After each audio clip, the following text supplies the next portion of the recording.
ನಗರದ ರಸ್ತೆ ಬದಿಗಳಲ್ಲಿ ಮೀನು ಮಾರಾಟಕ್ಕೆ ಅವಕಾಶ ಮಾಡಿಕೊಡುವಂತೆ ಆಗ್ರಹಿಸಿ ರಸ್ತೆ ಬದಿ ಮೀನು ವ್ಯಾಪಾರಿಗಳು ಜಿಲ್ಲಾಧಿಕಾರಿ ಕಚೇರಿ ಎದುರು ಸೋಮವಾರ ಪ್ರತಿಭಟನೆ ನಡೆಸಿದರು.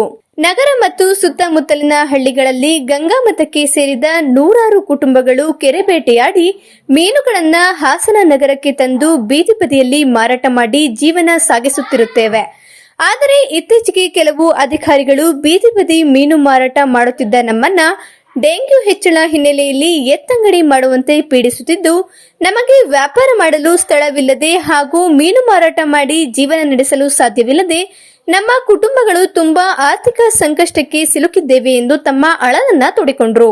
ನಮ್ಮ ಮಕ್ಕಳಿಗೆ ಈಗಾಗಲೇ ಶಾಲಾ ಕಾಲೇಜುಗಳು ಪ್ರಾರಂಭವಾಗಿದ್ದು, ಶಾಲಾ ಕಾಲೇಜಿಗೆ ಶುಲ್ಕವನ್ನ ಪಾವತಿ ಮಾಡಿ ಕಾಲೇಜಿಗೆ ಕಳುಹಿಸಲು ಸಾಧ್ಯವಾಗದೆ ತುಂಬಾ ಕಷ್ಟವಾಗಿದೆ. ನಾವು ಎಲ್ಲಿ ಮೀನು ಮಾರಾಟ ಮಾಡಬೇಕು ಎಂದು ಕೇಳಿದ್ರೆ ಮಟನ್ ಮಾರುಕಟ್ಟೆಗೆ ಹೋಗಿ ಎಂದು ಹೇಳ್ತಾರೆ. ಆದರೆ ಅಲ್ಲಿ ಮೀನು ಮಾರಾಟ ಮಾಡಲು ಕೇವಲ 4-5 ಸ್ಥಳ ಮಾತ್ರ ಮೀಸಲಿಡಲಾಗಿದೆ. ನಾವು 50ಕ್ಕೂ ಹೆಚ್ಚು ರಸ್ತೆ ಬದಿ ಮೀನು ಮಾರಾಟಗಾರರಿದ್ದೇವೆ.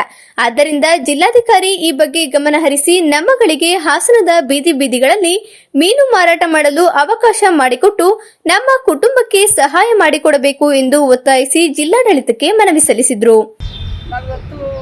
ಕೆರೆ ಮಾಡ್ಕೊಂಡಿದ್ದೀವಿ, ಕೆರೆ ಮಾಡ್ಕೊಂಡಿದ್ದೀವಿ. ಇವತ್ತು ರಸ್ತೆ ಬದಿ ಮೀನು ಮಾರಬೇಡಿ ಅಂತ ನಮ್ಮನ್ನು ಆಚೆಗೆ ನಗರಸಭೆ ಅಧಿಕಾರಿಗಳಿರ್ಬೋದು, ಮಾನ್ಯ ಜಿಲ್ಲಾಧಿಕಾರಿಗಳಿರ್ಬೋದು ಬೇಡ ಅಂತ ಹೇಳ್ತಾ ಇದ್ದಾರೆ. ಬೇಡ ಅಂತ ಹೇಳಿದ್ರೆ ನಾವು ಜೀವನ ಹೇಗೆ ಮಾಡೋದು?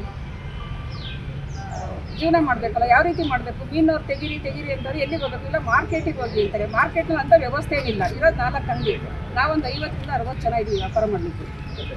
ಇವತ್ತು ನೀವು ತೆಗೀರಿ ಅಂತ ಹೇಳ್ಕೊಂಡು ತೆಗೆಸ್ಬಿಟ್ರೆ ನಾವು ಎಲ್ಲಿ ಹೋಗ್ಬೇಕು ಜೀವನ ಮಾಡೋಕ್ಕೆ? ಇಲ್ಲ ನಮ್ಗೆ ಪರ್ಯಾಯ ವ್ಯವಸ್ಥೆ ಮಾಡಿಕೊಡ್ಬೇಕಲ್ವ? ಅವರು ಮಾಡಿಕೊಟ್ರೆ ಮಾಡ್ಬೋದು. ನಗರಸಭೆ ಅಧಿಕಾರಿಗಳು ಬರ್ತಾರೆ, ತೆಗೀರಮ್ಮ ಮಾರ್ಕೆಟಲ್ಲಿ ತೆಗೀರಮ್ಮ, ಮೀನು ಬೀದಿಲಿ ಮಾರಬೇಡಿ, ಕಾಯಿಲೆ ಬರುತ್ತೆ ಅಂದರೆ ಮೀನು ಒಂದರಿಂದನೇ ಕಾಯಿಲೆ ಬರುತ್ತಾ? ಬೇರೆ ಏನಿಂದ ಕಾಯಿಲೆ ಬರ್ತಾ ಇಲ್ವಾ? ಹಾಗೆ ಪ್ರತಿಯೊಬ್ಬರನ್ನು ತೆಗೆಸ್ಬೇಕು. ಬೀದಿ ಬದಿ ಮಾರಾದ ಮೇಲೆ ಯಾಕೆ ಹಿಂಗೆಲ್ಲ ಬೇಜಾರು? ಎಲ್ಲನೂ ತೆಗೆಸ್ಬೇಕು. ತೆಗೆಸಿದ್ರೆ ಇವತ್ತು ಬಡವ್ರನ್ನೇ ಇವ್ರು ಗುರಿಯಾಗಿ ಇಟ್ಕೊಂಡು ಬಡವ್ರನ್ನೇ ತೆಗೀರಿ ಅಂದರೆ, ಇಲ್ಲ ನಮ್ಮ ಮಕ್ಳಿಗೆ ನಾವು ಏನು ಮಾಡಬೇಕು? ಇಲ್ಲ ಮಕ್ಳನ್ನ ಕಳ್ತಾನೆ ಕೀಳಿಸ್ಬೇಕು, ನಾವು ಲೇಡೀಸ್ಗಳು ವಿಷ ಕುಡಿಬೇಕು. ಅದನ್ನ ಮಾಡಿದ್ರೆ ಸರ್ಕಾರ ತಣ್ಣಗಾಗುತ್ತಾ? ಆಗ್ರಹ ಏನೀಗ?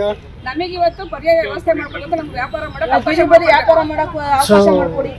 ಬೀದಿ ಬದಿ ವ್ಯಾಪಾರ